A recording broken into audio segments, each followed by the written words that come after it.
Segundo bloque de día 8 para hablar de un problema que se viene, que es el tema dengue, zika y chikungunya. Acuérdense lo que le digo. Va a empezar a escuchar mucho sobre esto. Estamos en un momento del año en donde los casos de dengue no están resurgiendo. Pero cuando empiezan los calores, empiezan a escucharse casos de dengue, de zika y de chikungunya graves. Bueno, un informe periodístico del equipo de Día 8 estuvo trabajando en ese tema. Me voy a hablar con Facundo, que ha estado trabajando y mucho con los chicos. Facu, ¿cómo estás? Buenas noches. Buenas noches, Marcelo. El tema dengue es un tema que todos los años se habla y mucho, se discute y mucho. Todos los años y siempre va aumentando, que es lo que preocupa al Ministerio de Salud. Año a año ha aumentado mucho la cantidad de casos de dengue. Y a ver, todavía no estamos en época para que empiecen a aparecer los casos. Pero sí estamos en época para empezar a controlar y hacer estos monitoreos. ¿Qué significa hacer un monitoreo? Implica que los agentes del Ministerio de Salud acercan a las casas. En este momento se han registrado más de 100 casas a los que se han acercado a la gente de salud para ver si están dadas las condiciones o no para que haya mosquitos, como para empezar a prevenir. Son las primeras medidas que se toman desde el Ministerio de Salud para ver, bueno, a ver, en estas 100 casas, ¿cuál es el panorama con el cual nos vamos a encontrar en el verano? ¿Y qué encontró el Ministerio? ¿La gente es consciente un poco del problema? Es consciente, pero todavía no toma las medidas necesarias. Por ejemplo, ¿qué se quejan del Ministerio? Todavía hay gente que sigue teniendo las plantas acuáticas, las plantas que necesitan agua y no las limpian.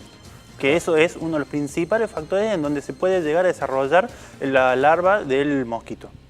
Otras cosas importantes que nos decían, sobre todo que nos decía la doctora del Rawson.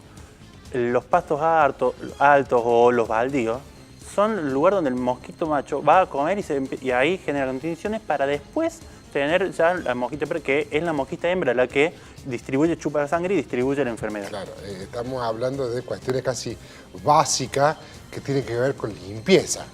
Y algo que se habló mucho, sobre todo el año pasado, de esta cuestión del mosquito que es hogareño. Claro. Que nos decían mucho, sobre todo en el Rawson, que ha cambiado la forma en que vive el mosquito. Ha evolucionado y eso ha generado los hábitos normales, ha generado que se acostumbre más al clima de Córdoba. Por eso también hemos tenido un aumento de casos de dengue.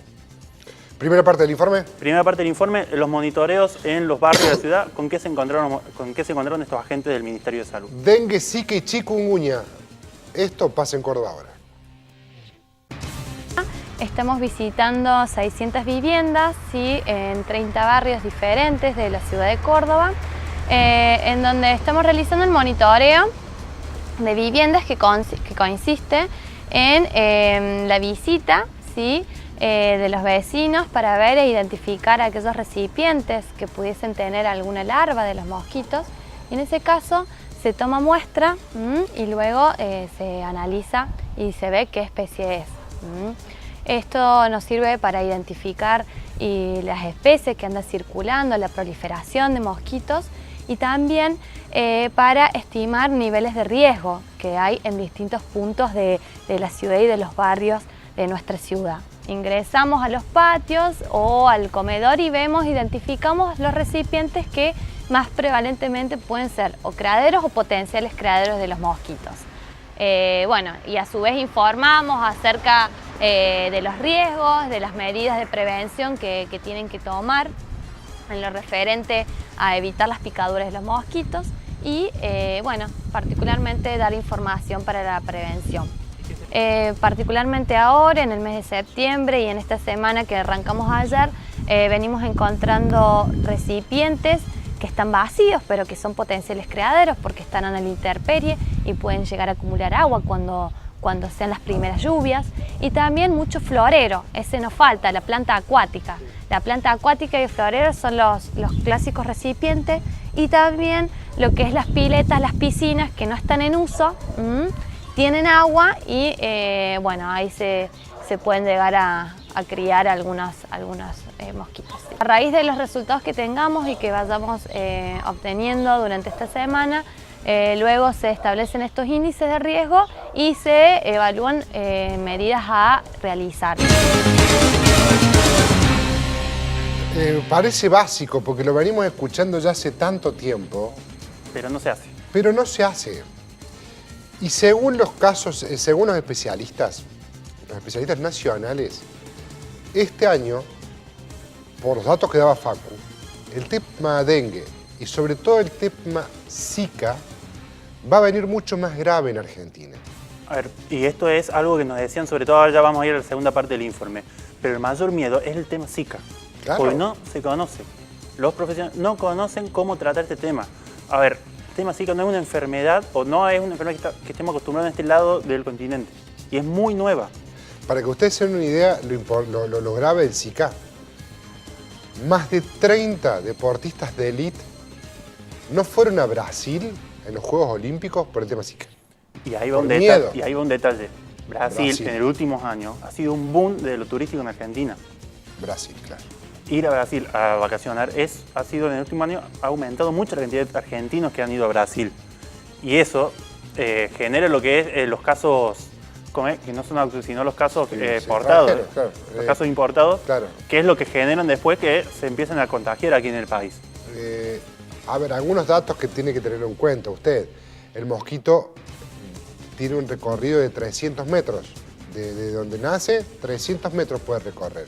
Si en ese trayecto y en ese círculo de 300 metros, en ese radio de 300 metros, pica a alguien infectado de dengue, cuando vuelve a picar infecta.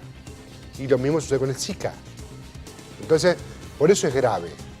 Por eso es algo que tenemos que cuidarnos entre vecinos. Por ejemplo, hay un caso de siempre. Muchos que tienen piletas, por ejemplo, dejan el agua durante todo el invierno. Porque eso es lo que recomiendan, las piletas tienen que estar con agua y demás cuestiones. Cuando empiezan estos primeros calores que estamos viendo ahora, tenés que empezar a limpiar esa agua porque el mosquito de la Aedes se reproduce en agua fundamentalmente limpia. Y hasta ahí nomás, Y porque hasta ahí también, nomás. a ver, una cosa que decía, agua, por ejemplo, que tenga cal, el mosquito ahí también ha aprendido a reproducirse ahí. Claro. Ha aprendido a reproducirse en ese momento. Otra de las cosas a tener en cuenta, hace 2 años, los 200 infectados de dengue que hubo en la provincia de Córdoba, en la ciudad de Córdoba, eran de 2 barrios nomás. En esto que voy a decir, el trayecto del mosquito. Claro. Tuvimos 200 infectados en 2 barrios. Recordemos el caso del barrio Observatorio, que es donde Claro. mayor cantidad de vecinos infectados de dengue. El año pasado, que fue el pico máximo de infectados, fueron más de 300, ya en 60 barrios. O sea, ya empezó a distribuirse más. Pero hay que tener cuidado que, como recién comentabas vos, un mosquito puede llegar a contagiar en 3 manzanas. Claro. Segunda parte del informe de día 8, hablando justamente de eso, de los infectados de dengue y lo que pasó el año pasado y qué hay que hacer en esta temporada. A ver, si nosotros cuidamos nuestro domicilio y el peridomicilio y cada uno hace lo que tiene que hacer, el dueño de la casa, el dueño del sitio baldío, la municipalidad, salud pública, el gobierno, no vamos a tener Aedes. Y si tenemos, es muy poquita cantidad. El índice aédico nos está diciendo en un número la probabilidad que tenemos de tener un brote epidémico. El mosquito está modificando su hábitat. Yo siempre dije que el mosquito es inteligente. Entonces, si bien la cantidad de mosquitos crece en donde uno los puede criar, que son los lugares en domicilio y en peridomicilio, tenemos que tener en cuenta que existen sitios baldíos, que el mosquito se está adaptando a los charcos. No. Lo que pasa es que los extremos de la vida pueden complicarse más. El anciano y las personas que tengan enfermedades comórbidas después de los 50 años, por ejemplo, pueden tener complicaciones clínicas. Y hay muchas personas que las pasaron con pocos síntomas y en domicilio. ¿Cuál es el temor que tenemos siempre y por lo cual nos estamos ocupando desde temprano? Y el temor es que, como en Córdoba ya ha habido brotes de DEN tipo 1 y de DEN tipo 4, podamos tener una concordancia de infecciones o bien entrar desde Brasil, que tiene todos los serotipos, o de Paraguay, por ejemplo, gente que nos ingrese a Córdoba como ciudad turística más de un tipo de DEM, y eso puede hacer que la persona la pase muy mal. Porque, ¿qué pasa con Zika y a diferencia de dengue? Zika tiene un gran porcentaje, casi el 80%, de ser asintomático. Entonces, si tenemos una sospecha, porque la sospecha, y en esto lo hablo así de corazón, sale del médico que atiende por primera vez el paciente que viene a consultar. Siempre nuestros colegas van a tener que estar este año alerta a preguntarle a las personas que tengan febrícula, que tengan conjuntivitis o que tengan un dolor muscular asociado a este exantema que uno le dice, sobre todo en las embarazadas, si tuvieron viajes a lugares donde hay mosquito. Y encima tenemos que tener en cuenta la posibilidad de la transmisión sexual de esta enfermedad de Zika, que durante un tiempo muy prolongado, casi 6 semanas, el hombre lo puede transmitir a través del esperma. Claro, ese problema por eso es muy grave. Lo del dengue es mosquitos, pero lo del Zika, primero es mosquito y después pasa a tener dramas con relaciones sexuales. Y también lo que genera es, sobre todo en embarazadas o en los niños, o sea, nos contaba la doctora, casos de niños que han quedado muy mal en cuestiones tanto físicas como de desarrollo mental, y madres también que quedan mal. Pero claro, ustedes imagínense, una mamá embarazada que a los 3, 4 meses es picada por un mosquito que la contagia de Zika, lo más probable, existe una probabilidad altísima de más del 85% de que ese chico padezca hidrocefalia. A ese nivel es la gravedad. Y prevén, el Zika en Córdoba el año pasado no hubo casos. Pero se prevé que este año ya tenga mucho más fuerza en Argentina y el gran miedo es que haya casos importados que lleguen a Córdoba. Y que no se conoce mucho. Porque cuando le preguntamos qué medidas se pueden tomar o una vez detectado el Zika, cómo es el procedimiento para poder llevar una cura, un tratamiento, decía, es muy particular, es muy individual y de cada caso. No hay un planteo general o una libreta de, bueno, a seguir. Es caso por caso investigar y ver cómo se puede ir desarrollando. ¿Quiénes trabajaron en este informe? Elisa Bonet, Ezequiel Betén, Matías Ferrer, el equipo periodístico de Día 8. Excelente trabajo. En el próximo bloque hacemos y vamos a hablar de una de las estafas más grandes al Estado, que es la del juego. Esté atento con lo que vamos a hablar, porque de manera abrupta la policía y la lotería vienen trabajando en desmantelar ciertas bancas clandestinas que hacen que la estafa al gobierno sea millonaria. Estamos hablando de más de 1.400 millones de pesos al año que la banca clandestina, que el juego ilegal se lleva y no tributa.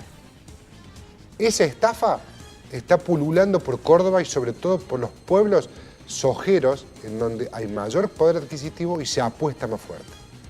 Eso en el próximo bloque. No se vaya, ya venimos.